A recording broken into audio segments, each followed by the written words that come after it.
पत्थर की ओखली है ना, इसे उखलरू बोलते हैं हमारे पहाड़ों में। और आप कमेंट कीजिएगा कि आपके इधर ओखल को क्या बोला जाता है, यानी कि आपकी लोकल लैंग्वेज में। यह शादी के दिन नहीं चढ़ा था इतना ज्यादा जितना आज चढ़ गया दोनों हाथों पे। प्यार कम था, प्यार बढ़ शादी के बाद प्यार ज्यादा हो गया है यार। यहाँ के साथ हल्दी की होली खेले, हैप्पी होली। तो ये देखिए जी, काफी बड़ा झाड़ू ला रखा है सासू जी ने। तो पहाड़ों में, जंगलों में खजरे के बड़े बड़े पेड़ रहते हैं और उन पेड़ों के पत्ते झाड़ू बनाने के काम में आते हैं। आजकल आपको हमारे गुठार में 2 नहीं बल्कि 3 भैंसें दिखाई दे रही होंगी। तो दोस्तों, हमारे फैमिली में ना एक और मेंबर ऐड हो गया है। सबसे पहले आप सभी को मेरा प्यार भरा नमस्ते। मैं ज्योति स्वागत करती हूँ आप सभी का देवभूमि उत्तराखंड के इन खूबसूरत से पहाड़ों से और मेरे गांव से। मेरे खूबसूरत और छोटे से गांव का नाम है चिलौगी तली, जो पड़ता है उत्तराखंड के टिहरी गढ़वाल जिले में। सुबह के 9:30 बज रहे हैं और आज के ब्लॉग की शुरुआत इसी के साथ हो गई है। वैसे पिछले 3-4 दिन से ना इधर तरफ मौसम काफी ज्यादा गड़बड़ सा था। ऐसा लग रहा था कि पहाड़ों में ना बारिश हो सकती है, लेकिन बारिश की एक भी बूंद नहीं हुई। आज बढ़िया बात यह है, इन पहाड़ों में मौसम पूरा खुल गया है। नीला नीला आसमान पहाड़ों में चारों ओर चमक रहा है और सुबह सुबह प्यारी सी तेज धूप खिल गई है। सामने और के पहाड़ धुएं की घनी चादर में कहीं छुप से गए हैं, तो नजारे पहाड़ों के नहीं देखने को मिल रहे हैं बिल्कुल भी। आज सुबह सुबह मेरी और शिवानी की तैयारी है इस सूखी हुई हल्दी को कूटने के लिए जाने के लिए। तो हल्दी को हमारे पहाड़ों में ना पाउडर बनाने से पहले एक बार उबाला जाता है और उसके बाद 1-2 धूप हल्दी को दी जाती है और जब हल्दी ना हल्की सी सूख जाती है उसके बाद उसको ओखल में कूटा जाता है। तो आज से हल्दी का पाउडर बनाने का जो प्रोसेस है ना वो शुरू हो गया है। और हल्दी को कूटने के लिए ना ये देखो मैंने घर से ले लिया है ये लकड़ी से बना हुआ मजबूत औजार। तो इस औजार को हमारे पहाड़ में ना गंजवा बोलते हैं और इस गंजवा को ना हमने अपने पहाड़ी रसोई घर में ऊपर रखा हुआ था। तो धुएं की वजह से देखिए कितना काला पड़ गया है और हल्दी देखिए सूखने के बाद ना काफी घट गई है भाई इस टब में। तो चलिए जी अब चलते हैं ओखल की ओर। तो शिवानी हल्दी का टब लेके आएगी और अब मिलिए सासू जी से। सासू जी तो रसोई घर में नाश्ता कर रही है। अभी घर पे मैं, सासू जी, शिवानी और अयांश है। ससुर जी आज सुबह सुबह चले गए हैं सत्संग। और जिस दिन ससुर जी घर पे नहीं रहते हैं ना, किसी भी काम से बाहर जाते हैं, तो उस दिन सासू जी की ड्यूटी लगी रहती है बकरियों के साथ जाने के लिए। तो चलो जी, सासू जी तो चले जाएंगी बकरियों को लेकर जंगल और हम जाएंगे 11 बजे जाएंगे। अभी हमारे साथ छूटेंगे है कुटने वाल 11 बजे जाने में ना चल चल आ जा। अरे पानी का डबला अयान से आ जा। आज तुम दोनों कुटने का ना 11 बजे जाने हाँ खिलाना वाला आ जा। सुबह होते ही हमारी रूबीने का काम रहता है घर और नीचे खेतों की चौकीदारी करने का। तो सुबह सुबह चारों ओर टहल रही है भाई हमारी रूबी, ताकि जानवर ना आए। जैसे जानवर आते हैं ना ये बहुत तेज भूखने लगती है। से थोड़ा सा दूर इस वाले खेत में एक जगह पर हमने ओखल बना रखी है। हमारे पहाड़ों में ना बड़े बड़े पत्थरों को तराश कर ना उनके बीच गड्ढा किया जाता है पहाड़ी औजारों से। और ये जो पत्थर की ओखली है ना, इसे उखलरू बोलते हैं हमारे पहाड़ों में। और आप कमेंट कीजिएगा कि आपके इधर ओखल को क्या बोला जाता है, यानी कि आपकी लोकल लैंग्वेज में। और हमारी ये जो ओखल है ना, इसके अगल बगल देखिए खूब सारे पत्ते गिरे हुए हैं आम के, साथ ही मिट्टी भी है।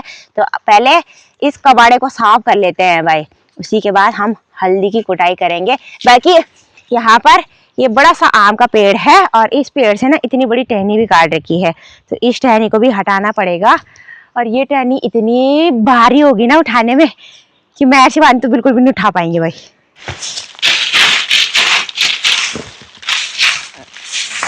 ओखल के अंदर भी मैंने अच्छे से साफ कर दिया है और जो पानी था उसे भी मैंने अच्छे से पोंछ लिया है और बाहर का जो कचरा था ना वो भी अच्छे से साफ कर दिया है।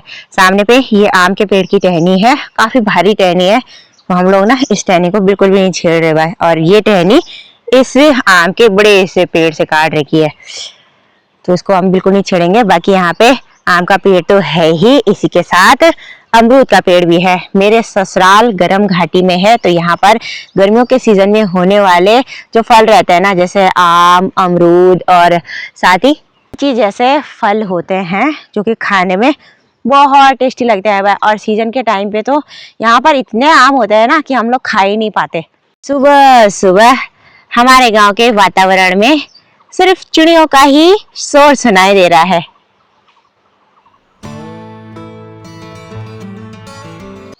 हल्दी अभी अच्छे से नहीं सूखी है, हल्दी में ना काफी नमी भी है और इसी स्टेज में ना कच्ची हल्दी को ओखल में कूटना पड़ता है। हल्दी अगर टाइट हो जाएगी ना तो तब कूटने में काफी दिक्कत होती है और मेहनत भी ज्यादा लगती है। तो थोड़ा सा गीली गीली हल्दी ही कूटते हैं ओखल में और उसके बाद इसे अच्छे से सुखाएंगे और तब दोबारा कूटेंगे।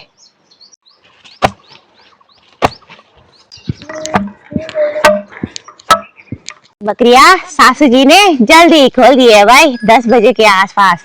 ताकि हल्दी ना कूटना पड़े। सासू जी जल्दी चले गए भाई आज। दादी बाय इतना इतना इतना कूटने नहीं, बस कौन कौन कूटना देखा, हल्की हल्की। हां ठीक है, हां आता ठीक जाओ। और वो अब दो दे एक घाड़ में हमने जितनी हल्दी ओखल में कूटने के लिए डाली थी उतनी ये देखिए हमने मोटी मोटी कूट ली है ओखल में। तो अब इस हल्दी को निकाल देंगे और दूसरी घाट डाल देंगे टब से। अब दूसरा बर्तन तो हम ले आनी चाहिए। टब से आखिरी वाली घाट भी हमने ओखल में डाल दी है। ये घाट काफी बड़ी हो गई, देखिए एक ही साथ डाल दी है शिवानी ने और 3 से 4 घाट कूट कर हमने सामने दूसरे टब में निकाल ली है। और कुटी हुई हल्दी देखिए काफी बारीक बारीक पीली पीली लग रही है और जो टुकड़ों में है ना वो कुछ ऐसी लग रही है, हल्की भूरी और पीली। अब इस वाली घाट को भी कूट लेते हैं एक बारी में। हल्दी को कूटते कूटते ओखल में पूरा 1 घंटे का समय लग गया है मुझे और शिवानी को। और फाइनली अब पूरी हल्दी हमने कूट ली है जितने घर से लाई थी। तो अभी हमने इस हल्दी को ज्यादा बारीक नहीं कूटा है, इसे ना थोड़ा मोटा मोटा कूटा है हमने। अब इसे धूप में सुखाएंगे और जब ये हल्दी धूप में अच्छे से सूख जाएगी ना 3-4 दिन तक, उसके बाद दोबारा से कूटेंगे इसको ओखल में बारीक पाउडर बनाकर। और हाथ देखिए कितने ज्यादा पीले हो गए हैं मेरे और शिवानी के, ये देखो हल्दी का रंग चढ़ गया है। शादी के दिन नहीं चढ़ा था इतना ज्यादा जितना आज चढ़ गया दोनों हाथों पे। प्यार कम था, प्यार बढ़ा। शादी के बाद प्यार ज्यादा हो गया है यार। यहाँ के साथ हल्दी की होली खेले, हैप्पी होली है हल्दी की होली। घर पे भी हम लोग आ गए हैं। कुटी हुई हल्दी को आंगन में अभी इस साड़ी के ऊपर ना सुखाने के लिए डाल देंगे। साड़ी पहले से ही बिछाई हुई है हमने और अब बिल्कुल बारीक बारीक हल्दी को फैला देंगे पूरी साड़ी पर। आज बढ़िया बात यह है कि धूप तेज खिली हुई है, ये देखिए। और 11:30 बजे के आसपास ना पहाड़ों में ठंडी ठंडी हवाएं महसूस होने लग जाती है। सुबह से मैंने बाथरूम में 1 टब भरकर सरफ में कपड़े भिगाने के लिए डाले हुए हैं। तो मेरी तैयारी है अब कपड़ों को धोने की और थोड़ी देर बाद दिन का खाना भी मुझे ही बनाना है। अयांश भी आ गया है रूम पर और फोन पर ना गेम खेल रहा है। गेम खेल रहा है यार, बाइक वाला है, बाइक वाला बहुत सारे गेम है मेरे पास। अच्छा, अयांश ने थार वाला, बाइक वाला, पता नहीं क्या गेम डाउनलोड कर दिया आज फोन पर। आज मैंने बहुत सारे कपड़े धोए और धुले हुए कपड़े आंगन की तार में डाल दिए हैं भाई धूप में सुखाने के लिए। धूप भी तेज खिली हुई है, साथ ही ठंडी हवाएं भी महसूस हो रही है, तो कपड़े सूख ही जाएंगे। और मेरा बेटा क्या पी रहा है यार, क्या पी रहा है? कहाँ है दादा? अच्छा, झूठ बोला है। और थोड़ी देर पहले जो हल्दी हमने सुखाने के लिए डाली थी ना, वो अभी देखिए हल्की हल्की ना सूख गई है। सूखने के बाद हल्दी का कलर ना थोड़ा सा काला पड़ जाता है, और कलर देखिए काला पड़ने लग गया है। बाकी कल सासू जी दिन के समय पर लकड़ियाँ लाई जंगल से, तो वो लकड़ियाँ भी यहाँ आंगन में ही रखी हुई है। और आज दिन का लंच शिवानी बना रही है। तो शिवानी ने देखिए गैस वाले चूल्हे पर चावल चढ़ा दिए हैं, और आज हमारे घर में बन रहा है आलू की खिचौड़ी। हमारे पहाड़ों में आलू की खिचौड़ी का साग सबसे ज़्यादा खाया जाता है, लगभग पूरे साल भर। और हमारे घर में तो सभी को बड़े चाव से खाना पसंद है भाई खिचौड़ी का साग। इस साग की रेसिपी मैं आप सभी के साथ बहुत जल्द शेयर करने वाली हूँ, बिल्कुल पहाड़ों के स्टाइल से बनाऊँगी। हमारे आंगन में जो पपीते का पेड़ है, तो इस पे पपीते के काफ़ी सारे फल ना अब हल्के हल्के पीले पड़ने लग गए हैं पेड़ पे ही। 1 2 3 और 4 पपीते इस पे कुछ इस तरह से हल्के हल्के पक गए हैं। इन पपीतों को पकने में ना वैसे तो अभी 3-4 दिन लगेंगे। और ऊपर की साइड भी देखिए काफ़ी सारे बड़े पपीते, और जितना ऊपर ऊपर पेड़ बढ़ रहा है ना उतने छोटे छोटे पपीते लगते ही जा रहे हैं। और इस पेड़ पे पत्ते देखिए कुछ ऐसे सूखकर पीले पड़ गए हैं, और कुछ तो काफ़ी बड़े बड़े हरे हरे हो रहे हैं। नीचे गुलाब की बेल पर आजकल नए नए गुलाब की कलियां और बड़े बड़े फूल खिल गए हैं। सामने वाले लेंटर में कुछ दिन पहले आपने बहुत सारे गोसे देखे होंगे। आज से ज़्यादा गोसे सूख गए हैं, तो उन गोसों को ससुर जी ने ना घर के अंदर स्टोर करके रख दिया है, और आधा उस वाले छप्पर में रखे हुए हैं सुखाने के लिए। और जो आजकल में बने हैं वो देखिए उधर रखे हुए हैं आंगन की दीवार पर। आंगन से हमारा पहाड़ी घर कुछ ऐसा नज़र आता है, बड़ा ही सुंदर सा, काफ़ी बड़ा घर है हमारा।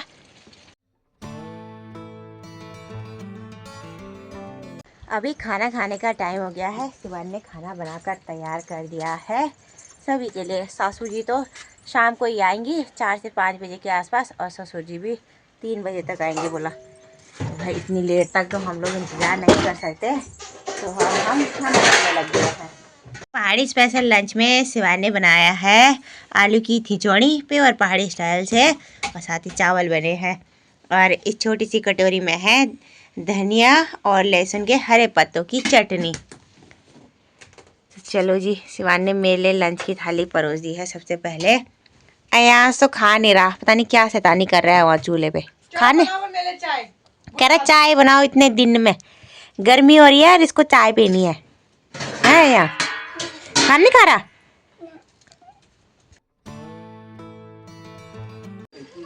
शाम के 4:30 बज रहे हैं, और फाइनली सासू जी जंगल से बकरियों को चराकर घर आ गई हैं। और सारी देखिए लकड़ियाँ भी लाई हैं, और लकड़ियों के ऊपर से ये हरा हरा आप देख रहे होंगे, ये घास नहीं है, ये है खजरे के पत्ते। तो खजरे के पत्तों से ना झाड़ू बनाया जाता है हमारे पहाड़ में। तो ये देखिए जी काफ़ी बड़ा झाड़ू ला रखा है सासू जी ने। तो पहाड़ों में जंगलों में खजरे के बड़े बड़े पेड़ रहते हैं, और उन पेड़ों के पत्ते झाड़ू बनाने के काम में आते हैं। एक तो ये वाला झाड़ू हो गया नया, और एक वो है जी पुराना वाला। हमारे पहाड़ों में बाजार से कम लाना पड़ता है झाड़ू, कभी कभार ना अंदर के लिए। हाँ हाँ। और यहाँ पे देखिए करारी करारी लकड़ियाँ भी ला रखी है भाई, एक और ला रखी लकड़ियाँ।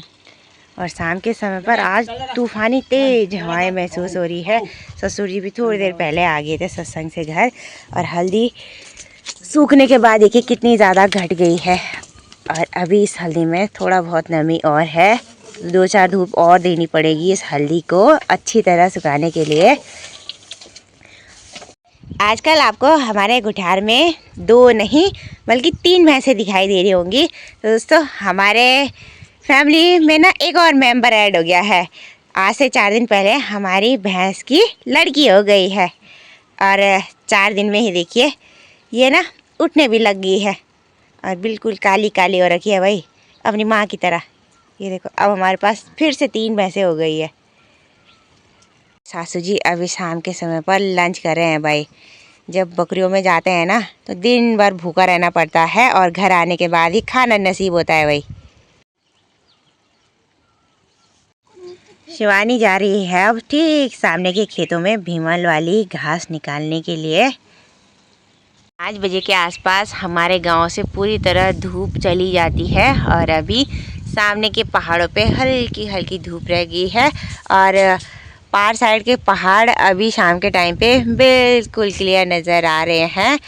आज इतनी तेज़ हवा चल रही थी ना अभी थोड़ी देर पहले तक, तो भाई हवा से पूरा धुआं उड़ गया है और पहाड़ बहुत सुंदर देखने को मिल रहे हैं भाई अभी के टाइम पे। इन पहाड़ों में पूरी तरह रात पड़ गई है और सामने के पहाड़ों में देखिए जितने भी गांव बसे हुए हैं ना वहाँ लाइटिंग ऑन हो गई है और लाइट जलने के बाद वो गांव जगमग जगमग करने लग गए हैं। सासू जी भी घास लेकर घर आ गई है और मेरी तैयारी है आंगन वाले चूल्हा पर खाना बनाने की। तो रात के डिनर में आज मैं बना रही हूँ मटर मशरूम की सब्जी। कढ़ाई मैंने चूल्हे पे चढ़ा दी है और तेल भी डाल दिया है सरसों का और इस प्लेट में मैंने काटा है लहसुन के हरे पत्ते।